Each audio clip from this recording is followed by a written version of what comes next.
Hello दोस्तों, कैसे हो आप सभी। आई होप आप सभी अच्छे होंगे। दोस्तों, इस वीडियो के अंदर हम लोग बात करेंगे किस तरीके से हम लोग है जो मंथली एक्सपायरी को ट्रेड कर सकते हैं पोजिशनल बेसिस पे। सबसे पहले हम लोग प्लान करेंगे ओटीएम, उसके बाद हम लोग प्लान करेंगे एटीएम, उसके बाद हम प्लान करेंगे आईटीएम। क्लियर। सबसे पहला हमारा काम रहेगा वो रहेगा पॉइंट्स को कलेक्ट करना। 200 से 300 पॉइंट अगर हम लोग एक बार कमा लेते हैं, फिर उसके बाद में 100 से 150 पॉइंट का रिस्क लेंगे एटीएम के अंदर। एटीएम से हम लोग क्या करेंगे, एटीएम से 150 पॉइंट का अगर रिस्क लेते हैं, अगर यहाँ से भी हमें 400-500 पॉइंट मिल जाते हैं तो फिर हम लोग प्लान करेंगे आईटीएम। क्लियर।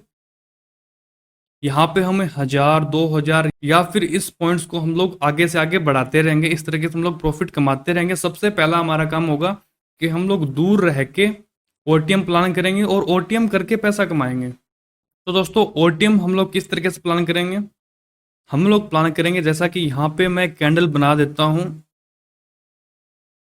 हमारे सामने जो इस मंथ की कैंडल है वो इस तरीके से क्लोज हुई है। क्लियर। यहाँ पे है सी को सेल करेंगे और यहाँ पे पी को सेल करेंगे। अगर प्राइस इसी एरिया के अंदर चलता रहा तो फिर मुझे प्रॉफिट होगा। क्लियर। अगर यहाँ से ये ऊपर की तरफ चला जाता है, मैं सी को निकाल दूंगा, पी को होल्ड रखूंगा या फिर पी को रोल ओवर कर दूंगा। यहाँ पे आपको चार्ट में मैं समझाऊंगा अच्छी तरीके से, लेकिन एक बार थोड़ा सा इसके अंदर डेमो के अंदर समझा रहा हूँ। उसके बाद में अगर हमें चार्ट के अंदर कुछ इस तरह की कैंडल दिखाई देती है रेड कलर की, तो फिर यहाँ पे मैं क्या करूँगा, यहाँ पे मैं सी को सेल कर दूंगा। यहाँ पे मैं पी को सेल नहीं करूँगा। क्यों सेल नहीं करूँगा? क्योंकि ये स्ट्रॉन्ग बेरिश कैंडल बनी है, इसलिए मैं इसका पी को सेल नहीं करूँगा। क्लियर। अगर कैंडल इस तरह की बनी है तो फिर मैं यहाँ पे सी को सेल कर दूंगा, पी को सेल नहीं करूँगा। अगर कैंडल कुछ इस तरह की बनी है तो फिर मैं यहाँ पे पी को सेल करूँगा, सी को सेल नहीं करूँगा। क्लियर। तो अब हम चलते हैं चार्ट्स के अंदर। चलिए मैं आपको वहाँ पे समझाता हूँ किस तरीके से आपको ट्रेड करना चाहिए। आपको यहाँ पे ये कैंडल दिखाई दे रही होगी। जैसा कि मैंने आपको बताया था, अगर ये कैंडल बनती है तो हमें किस तरीके से प्लान करना चाहिए था। मैंने आपको बताया था अगर ये कैंडल बनती है तो हम लोग अगले मंथ पहली तारीख को 9:16 या फिर 17 को हम लोग क्या प्लान करेंगे, ऊपर की तरफ सी को सेल करेंगे और नीचे की तरफ पी को सेल करेंगे। क्लियर। अगर प्राइस इसी एरिया के अंदर चलता है तो फिर हमें दोनों साइड का प्रॉफिट मिलेगा। अगर प्राइस ऊपर की तरफ चला जाता है, मैं सी को एग्जिट कर दूंगा, पी को होल्ड रखूंगा या फिर यहाँ पे रोल ओवर करूंगा। क्लियर।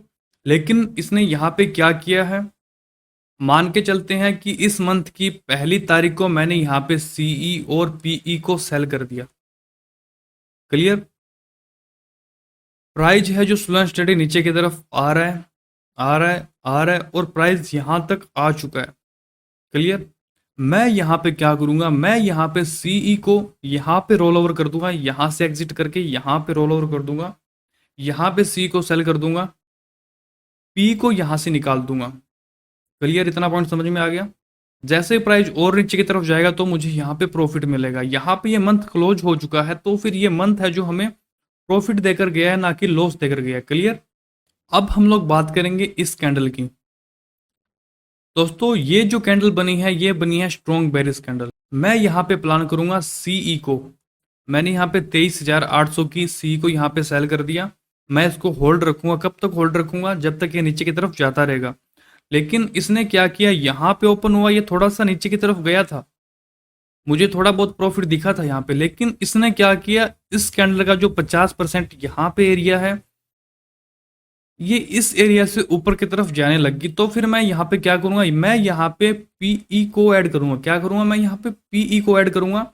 1150 की पी को मैं यहाँ पे ऐड कर दूंगा। जैसे ही प्राइस इस कैंडल का 50% से ऊपर की तरफ जाएगा, मैंने यहाँ पे पी को ऐड कर दिया। क्लियर। जैसे जैसे प्राइस ऊपर की तरफ गया तो फिर मैं यहाँ पे क्या करूंगा, सी को एग्जिट कर दूंगा, पी को यहाँ पे रोल ओवर कर दूंगा। क्लियर। प्राइस है जो ऊपर की तरफ क्लोज हो चुका है तो मुझे सी के अंदर लॉस हुआ है, पी के अंदर प्रॉफिट हुआ। क्लियर। हमें अभी तक 2 महीने के अंदर प्रॉफिट हुआ है। इस कैंडल के अंदर प्रॉफिट हुआ था, इस कैंडल के अंदर भी प्रॉफिट हो चुका है। अब हम लोग बात करते हैं इस कैंडल की। तो दोस्तों, ये जो कैंडल बनी है ये बनी है स्ट्रॉन्ग बुलिश कैंडल। या फिर बुलिश कैंडल मान लेते हैं इसको। मैं यहाँ पे सबसे पहले प्लान क्या करूंगा, मैं यहाँ पे पी को सेल करूंगा। क्लियर। मैंने यहाँ पे पी को सेल कर दिया, प्राइस यहाँ पे ओपन हुआ है, हो सकता है ये नीचे की तरफ जाने के बाद फिर ऊपर की तरफ गया होगा, तो फिर मैंने यहाँ सीई को भी ऐड किया होगा, जैसे प्राइस नीचे की तरफ आता हुआ दिखाई दिया होगा, और मैंने यहाँ पे पी को एग्जिट कर दिया। क्लियर। लेकिन प्राइस ये वापस ऊपर की तरफ गया तो फिर मैंने पी को वापस री एंट्री कर दी थी यहाँ पे, और सी को मैं यहाँ पे निकाल दूंगा। मैं फिर यहाँ पे क्या करूंगा, जैसे ऊपर की तरफ जाएगा तो फिर मैं पी को रोल ओवर कर दूंगा यहाँ पे। मान के चलते हैं कि ये मंथ है, करंट मंथ, आज कितनी तारीख होगी, आज होगी 11 तारीख। हमें यहाँ पे प्लान करना, तो हम किस तरीके से प्लान करेंगे। तो दोस्तों मैं यहाँ पे प्लान करूंगा, मुझे यहाँ पे स्ट्रॉन्ग कैंडल दिखाई दे रही है ये, तो मैं यहाँ पे सबसे पहला काम है मेरा, यहाँ पे पी को सेल कर दिया मैंने यहाँ पे। ठीक है, 24,500 की पी को मैंने यहाँ पे सेल कर दिया। प्राइस है जो यहाँ से नीचे की तरफ आ रहा है, अगर प्राइस यहाँ से थोड़ा सा और नीचे की तरफ आ जाता है, थोड़ा सा और नीचे की तरफ आ जाता है, 50% इसका आ जाता है, तो फिर मैं यहाँ पे सीई को भी सेल कर दूंगा। क्लियर। अगर प्राइस इसी एरिया के अंदर अब चलता है तो मुझे प्रॉफिट होगा। अगर प्राइस यहां से ये नीचे की तरफ आ जाता है तो फिर मैं पी को एग्जिट कर दूंगा, सी को यहाँ पे रोल ओवर कर दूंगा। क्लियर। इतना पॉइंट समझ में आ गया। अगर अगर ये प्राइस यहां से ऊपर की तरफ चला जाता है तो फिर मैं पी को यहाँ पे ले आऊंगा और सी को एग्जिट कर दूंगा। इस तरीके से हम लोग क्या करेंगे, 200 से 300 पॉइंट पहले कमाएंगे।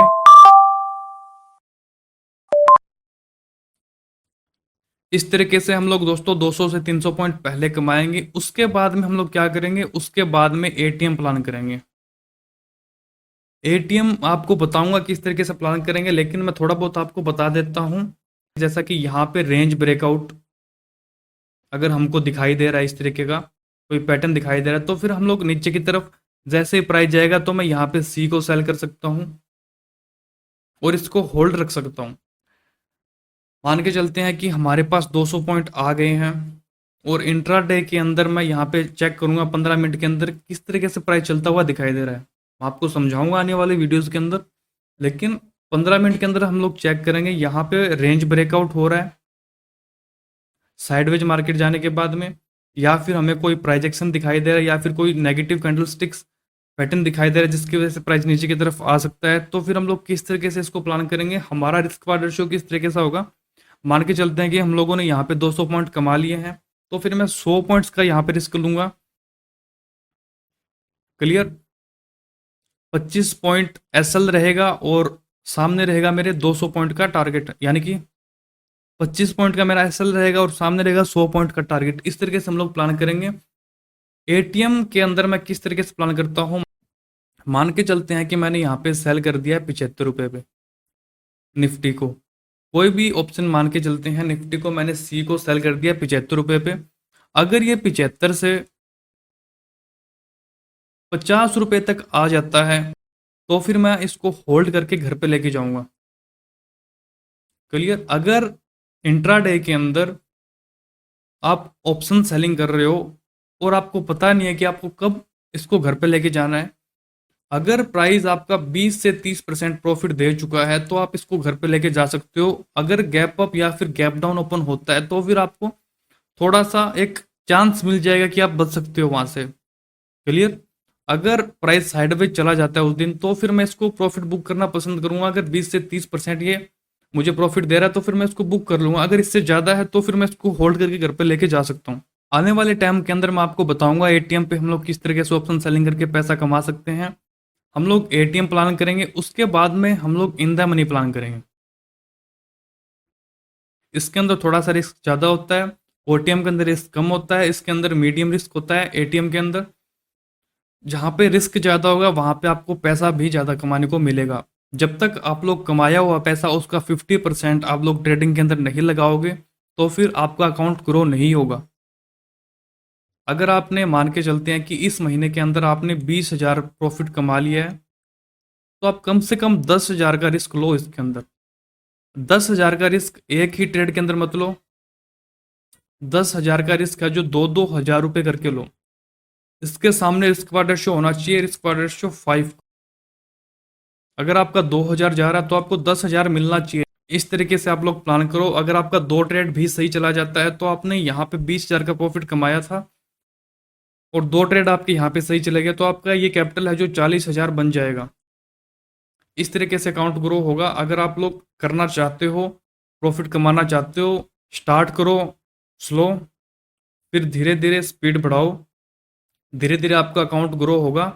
एक बार आपका अकाउंट ग्रो हो जाता है उसके बाद में आप ऑप्शन सेलिंग करो, ऑप्शन बाइंग करो, स्टॉक के अंदर ट्रेडिंग करो, फ्यूचर के अंदर ट्रेडिंग करो, आप कुछ भी कर सकते हो क्योंकि आपने पैसा कमा लिया है, पॉइंट्स कमा लिए हैं। जब तक आप खुद की कैपिटल पे ट्रेड कर रहे हो तो आप थोड़ा सा कंजूस बन जाओ। वहाँ पे छोटे छोटे लॉस लो, बड़े बड़े प्रॉफिट लेने की कोशिश करो। थोड़ा सा दूर जाके थोड़ा सा कम रिस्क वाले ट्रेड लो, जहाँ पे ज़्यादा आपको अपॉर्चुनिटी दिखाई दे रही है, जहाँ पे आपको ज़्यादा प्रोबेबिलिटी दिखाई दे रही है, वहाँ पे आप लोग ट्रेड करो। आई होप दोस्तों आपको ये मंथली एक्सपायरी पे पोजिशनल हम लोग किस तरीके से ट्रेड कर सकते हैं, आपको चीज़ें समझ में आ गई होगी। अगर आपको कोई भी पॉइंट समझ में नहीं आया तो आप मुझे कमेंट बॉक्स में कमेंट करके पूछ सकते हो। बाकी मैं लाइव मार्केट के अंदर अगर आप बोलोगे तो लाइव मार्केट के अंदर भी करके ये दिखा दूंगा किस तरीके से आप लोग कर सकते हो प्लान। आई होप दोस्तों ये पॉइंट आपको समझ में आ गए। अगर वीडियो अच्छी लगे तो वीडियो को लाइक कर देना, चैनल को सब्सक्राइब कर देना। अभी के लिए फ्रेंड्स इतना ही, थैंक यू।